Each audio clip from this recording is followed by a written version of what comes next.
Today, I'm going to show you how to set a default theme in Gamma, step by step, so you can keep all of your Workspace projects looking consistent without having to redo the design every single time. This is a super helpful feature if you create presentations, documents, or pages in Gamma and want to save time while keeping your brand style clean and professional. If this tutorial helps you out, make sure to hit the like button and subscribe for more quick software guides just like this. Alright, let's jump in. The first thing you need to do is log into your Gamma account. Once you're signed in, you'll land on the dashboard. This is where all of your projects and Workspace tools are stored. From here, look to the top area of the dashboard and find the account icon.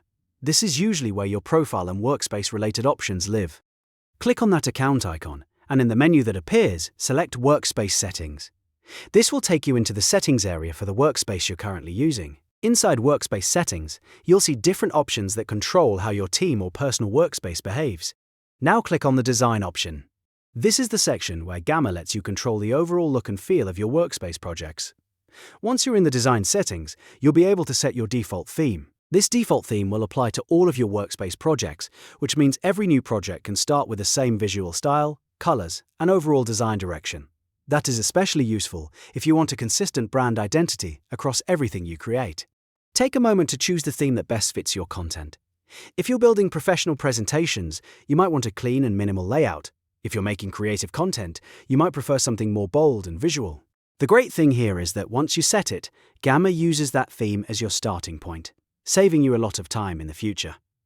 After selecting your default theme, make sure to review it and confirm that it's the one you want for all of your Workspace projects. Then you're done. That's really all it takes to set a default theme in Gamma.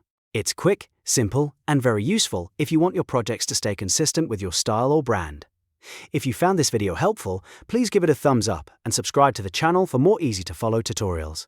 Thanks for watching, and I'll see you in the next one.